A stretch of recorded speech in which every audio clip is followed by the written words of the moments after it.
All right, good afternoon, and welcome to another deep dive discussion hosted by XR for Europe, this time on the topic of collaborative prototyping in virtual reality. And probably a little bit of mixed reality is going to come up in the discussion too. So let's just say in immersive mediums and immersive tools. I'm Michael Barngrover, the managing director of XR for Europe, and we organize these types of deep dives to do exactly that, to get a little bit more into the details of different use cases or different subjects and topics that are important to different stakeholders in the XR industry, particularly in Europe. And today we're focusing on the collaborative prototyping, which has a lot of industrial and business applications, but not just those. Of course, there's collaboration is broad in its meaning and its application. So I'm joined today by Jean-Bastien Voisa, who is the co-founder and CTO at XR Intelligence. And so he's joining us. XR Intelligence is one of the members of XR for Europe. They're based in Belgium and particularly active in Wallonia, that region. And so Jean-Bastien is very experienced working on digital innovative projects and developing workflows for businesses and companies. And he's going to be shining a light on some of the projects that he's been involved in recently, particularly as these collaborative tools and headsets have become much more advanced, much more capable than in past. So Jean-Bastien, please go ahead and introduce yourself a little bit briefly. Talk a little bit about what we will be discussing in depth today. Okay, thank you, Michael. So, just to introduce myself, I am an entrepreneur in XR. I started years ago, during the years 2000, with the first virtual store for Procter & Gamble. But today, now at XR Intelligence, we help the companies to integrate post-digital technology like XR to their strategies and how to implement it and make it works and create value with that. Excellent. And so, as you mentioned, this is not new for you. But just before we get into, I think you have a presentation. But before we get into the presentation and then discussion after that, um, would you say that these topics are still new for the clients or prospective clients that you're meeting with, or are they becoming more familiar and a little bit more advanced in what they're looking for and what they're planning and ready to use? Hmm. It's still quite still new for the clients. Yes, you're right.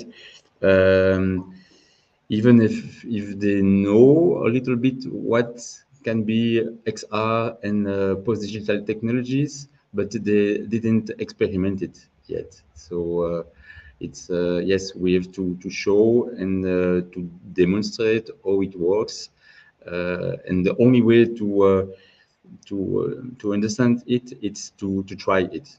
So you have to use XR application and to test it to understand how it works and how you can implement it or use it in your company. All right, excellent. Now, as I said, you have a presentation. Do you, or should we jump right into the presentation? Yeah, sure. Okay, let me go ahead and add it. Okay, so we have it here on the screen. Yeah, okay. So just a few slides to first to introduce that now we are post-digital. We are coming from the Web 2 to the Web 3. And the Web 3 is what we do. We use XR, extended reality, AI, and blockchain of Web 3.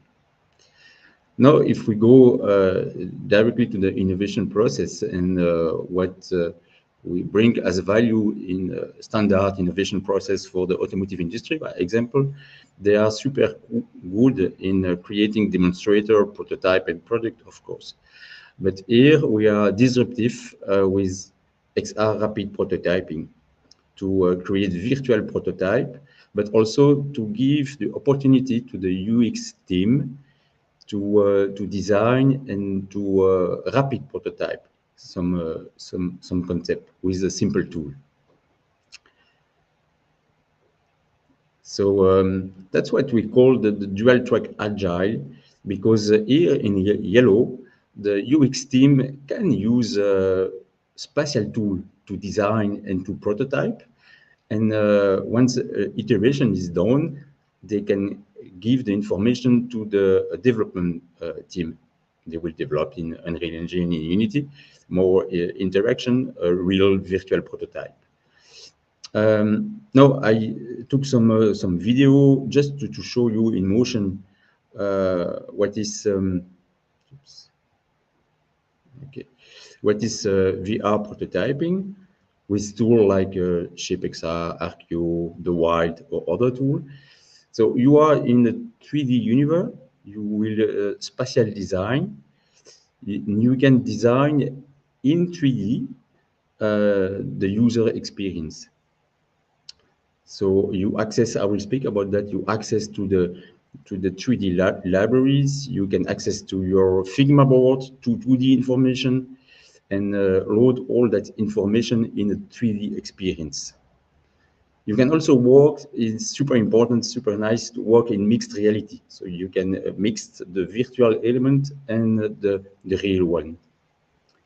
And at the end, you can create interaction and test it with user. Another tool for it's more designed for architecture. Here you can directly load from Revit your file, your BIM information, and to visualize it in 3D in collaboration. You can use, of course, mixed reality. I will go really quickly, but it's to show you that it's a design and collaborative tool, and you can jump from a perspective view, a global view, until to up to an immersive view. And you can import different type of content. Another tool is the Wild or Workshop XR. And in this case, we use it to do a review of your building, of all the BIM information. You have access to the BIM information, and you can go in immersion with your team and to review and design new information on the way.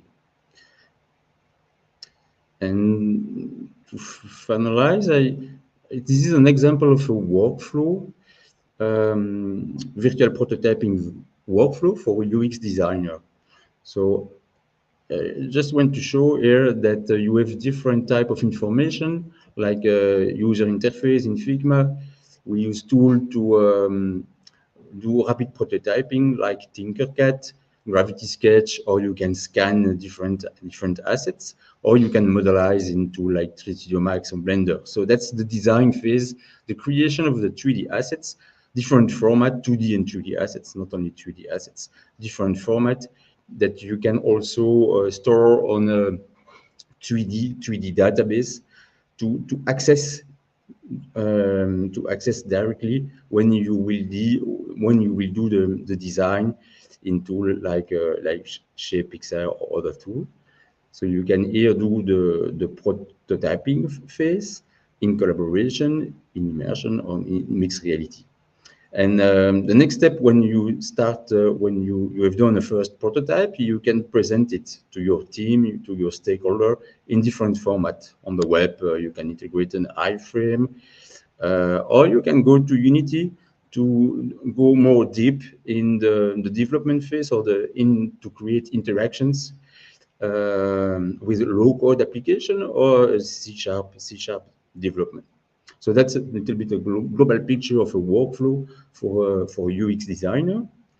And an example of such training or such workshop, if you start from the needs of the user, you can directly design in 3D new concepts, about the user experience regarding virtual assistant, new apartment organization, or to show the product in if you are wearing a new headset like the Apple Vision Pro, or you will experience shopping experience like this in mixed reality.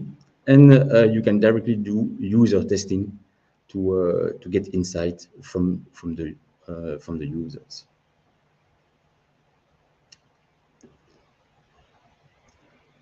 Well, Michael, that was the Okay. small All right. small introduction. Yeah, we went pretty fast. So I mean, so jumping into maybe let's take a look at this this diagram that you have here. So this is an example of the workflow to create a specific prototype, and you could maybe stop at different points, is what you were saying, right? You could stop at the presentation point, or you could, if all you needed is to visually present um, some type of environment or whatever it is you're prototyping spatially, but you could go further to develop it if what you're prototyping is some type of interaction or incorporates some type of interaction or usability. Is that this is the workflow for a full prototyping for UX?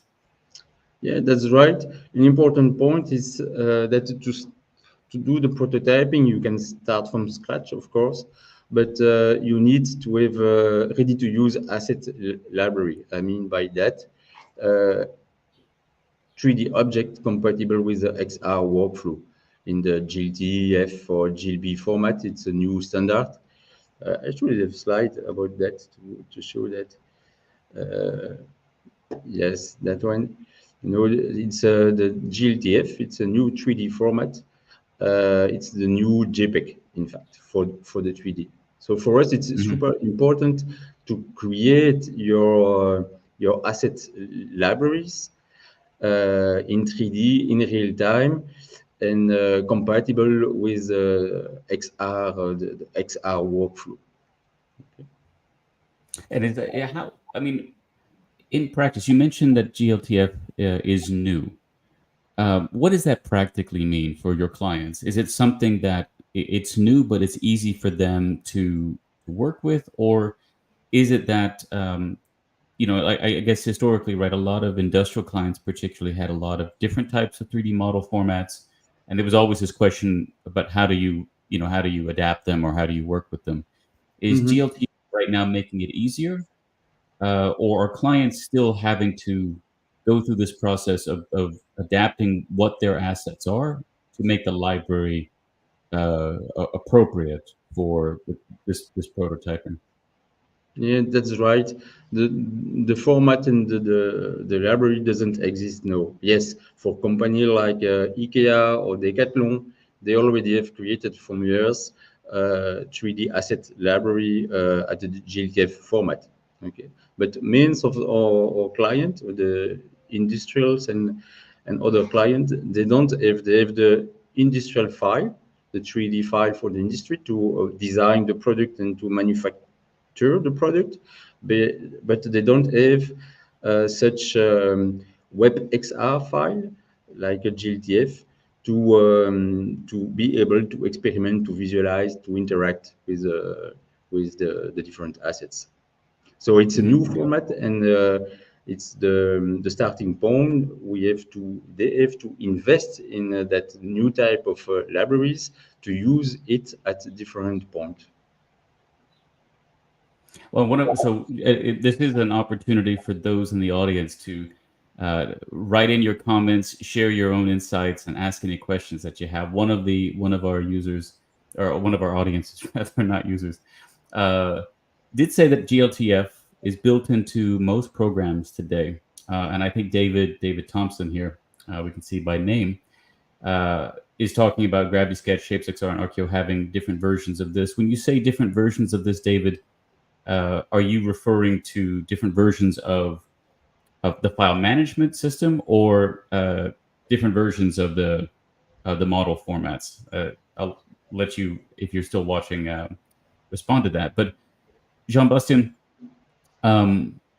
is it easy for the companies to do this conversion into GLTF now? Are there tools like a Sketchfab or something that are making this easy, or is this still a hurdle, clients? No, it's still a job to be done because with that visual format, Excel format, you have all the information in one file. By example, Mhm. if I take a bottle of shampoo, you have the bottle, the cap, it's two different CAD file. You have the label, you have the liquid also, but the label doesn't exist in the CAD file. You have to find somewhere the label. You have the liquid, the transparency of the liquid. So we use shaders to do the right rendering. So we integrate a lot of information is in this new format. It's really a new format. Yeah. Yeah. And okay, so then David again was referencing. He said that there's a real opportunity for someone to make a lightweight file management tool for the left side of this diagram. What do you think about that remark? Do you see any opportunities for new tools or new products or new solutions that would improve this workflow that you have? Something like either a file management system for the asset library or something like the Mindport that you have on the right, something that improves this workflow. But on the right, if you speak about Mindport, it's a low-code version of Unity. So non-Unity developer can develop interaction and application in Unity. So it give access in such rendering engine development with no without having to program in C sharp. So to simplify, because your question is how to simplify the workflow, um, I think creating such libraries by using Sketchfab or other repositories, uh, it's really important because when you do the design, you need to have a quick access to different type of assets. And if you have to start again at the beginning with Blender or to design 3D assets, it takes some time. And the people who are working on the virtual prototyping, they don't have the capacities to do a specific design. Okay, if you use Tinkercad, Gravity Sketch, or a simple primitive tool, you can already make a quick design of your concept. But having the right assets, it's important. Hmm. Okay. So let's take a look at some of the tools that you mentioned. And you said you work with Shapes, XR. You're working with Archeo, and you're working with the Wild. Mhm. Or, I mean, I guess can you describe a little bit how do you work with clients? And do you teach clients how to use it? Like, are you guiding the client to work with it, or are you working with it yourself and then providing Mhm. or doing the demonstrations? You have, let's say, you have two level. The first level is we work with the tool, and the client is more a visitor or a spectator, and we can review a project together. That's the first level. But the second level, when the client want to do co-creation, because one of the value of such tool, it's the collaboration value. You are Hmm. in immersion. First, there are two big values. You are in immersion at the real size. If it's a building, it's super important to be at real size to discover the building, and then you can collaborate with the different partner on the project. So the first step is you can just visit, be not an editor, and the second level we train the client to become editor and to be able to design 3D concept and 3D universe in with such tool. Hmm. And I guess how quickly or how much time, when you're doing the onboarding, I assume it varies significantly, but would you say that with prototyping, it's quite a quick process for clients to pick up in these tools? Yes, it's more about let's say change management because they have to adopt the technology. It's not to to start creating in such tool. It's quite fast. After 1 hour, Hmm. so 1 day of practice, you can do it. Okay, so it's super fast. But to use such collaborative tool inside the company, that's new. So it's more a question of change management that capabilities to use the tool. And can we take a look at that video, that last one that you showed, the demonstration? Because it was a bit fast, and I think there was a lot going on, a couple different examples. Could you just walk us through a little bit more, maybe pause a couple times? So you start with the Miro board, and then So you go into. It's important to start somewhere in 2D with a board, with a sketching, to defining what are the needs, and that's important to define the use case. Okay.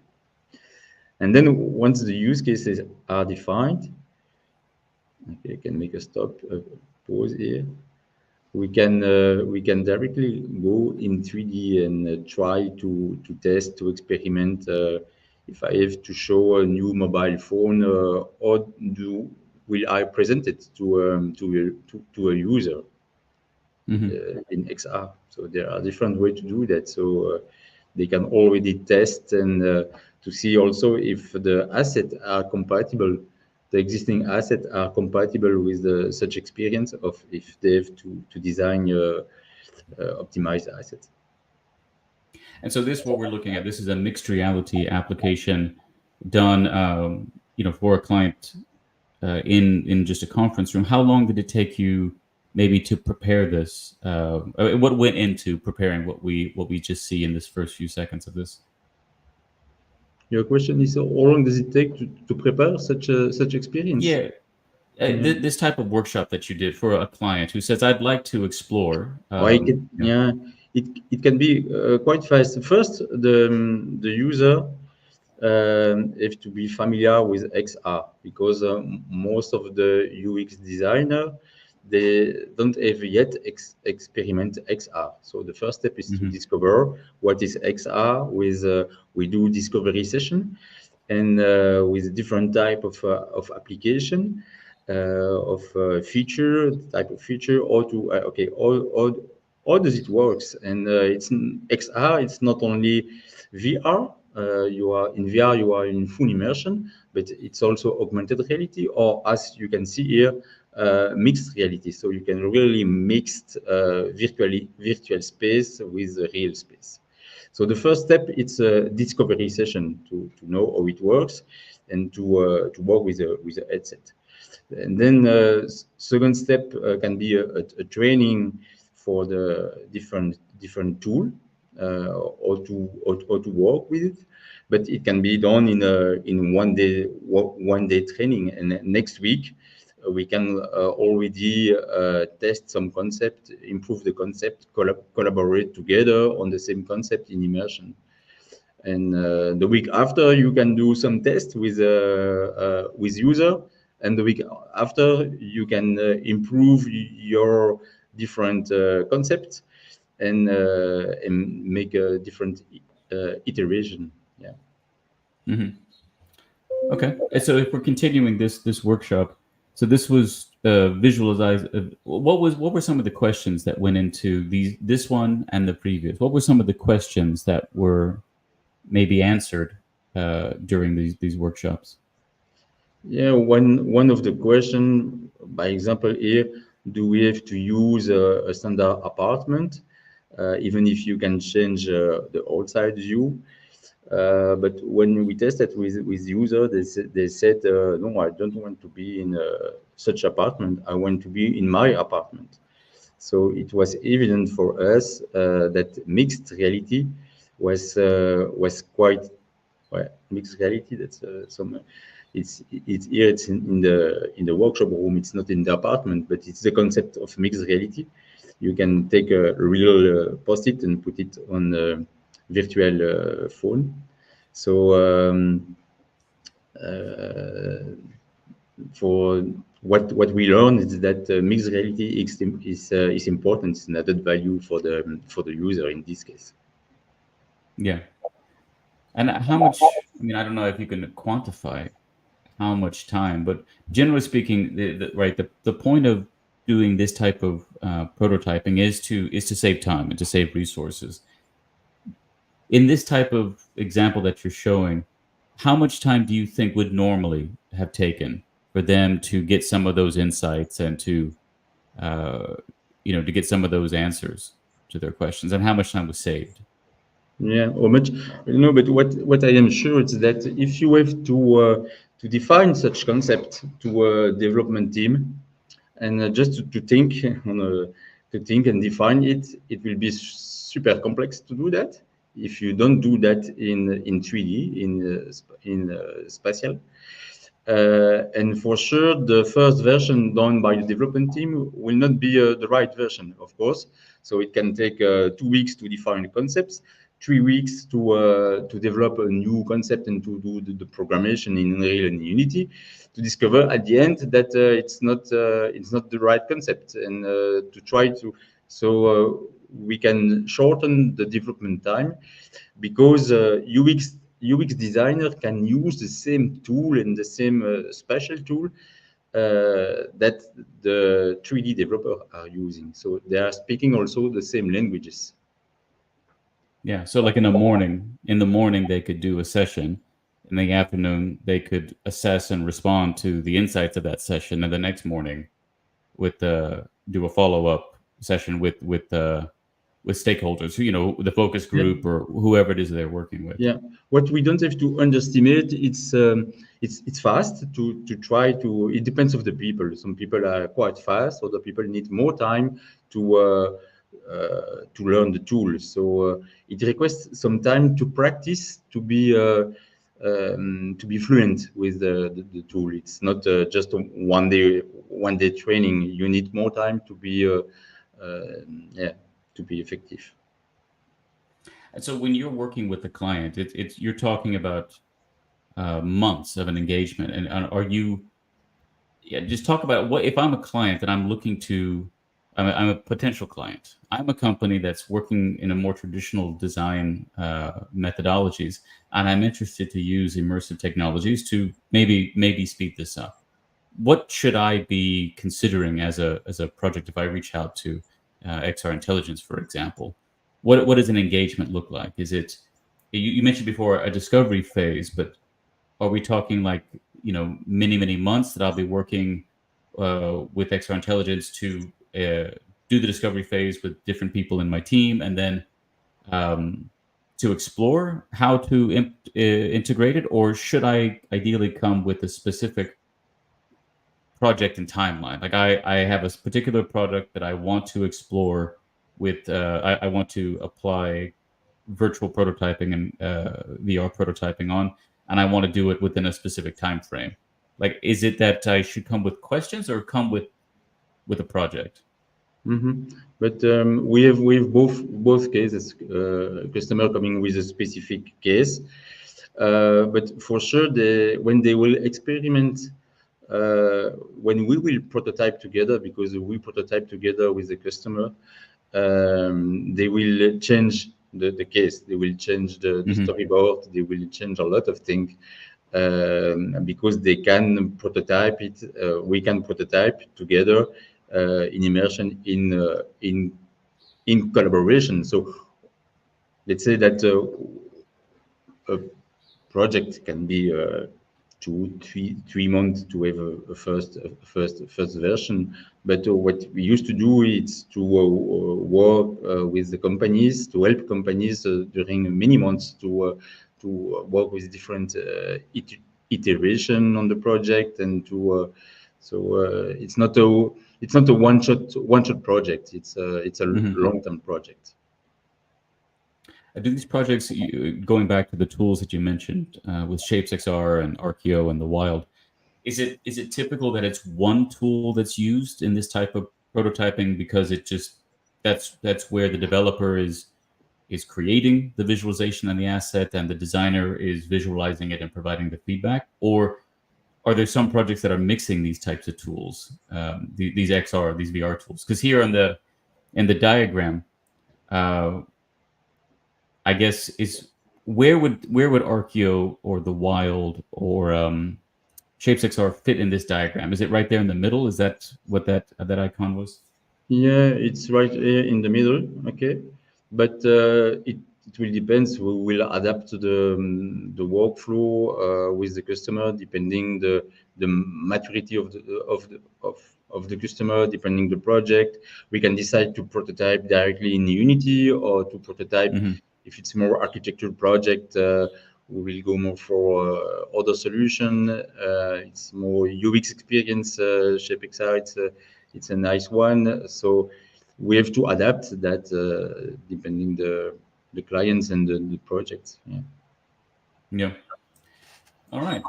Well, I mean, I think it's an exciting place to work. I mean, maybe just to kind of wrap up with a final question. What are some of the most interesting or like just exciting, fun projects have you worked on in this? What's some of the coolest things you've been a part of prototyping? You showed a picture of the mobile phone, which I think is a very familiar one, but you also mentioned architecture. So I wonder if there's been some really interesting things you've worked with. Yeah, what's super interesting is when we can link prototyping with data analysis, because when you are in a 3D space, you have new metrics because you interact in 3D. You can walk, you can look at different, and linking with virtual prototyping and XR application data and spatial data analysis, let's say. It's super interesting because it gives you a feedback of the experience of the user based on user behavior. And by creating heat maps and reporting such type of reporting, it's super powerful. Maybe one last one, because now you just reminded me that AI came up in the discussion earlier. You mentioned in the definition of Web 3.0. And we actually had a question. One of the questions in the chat is from Keith Mulder, who was asking, what do you see as the main drivers for XR in the coming years? And I think that was a broad question, but it just reminds me of AI. Yeah. How is AI coming into play in this diagram and with prototyping? Yeah, to make it simple, XR, it's the user interface of AI.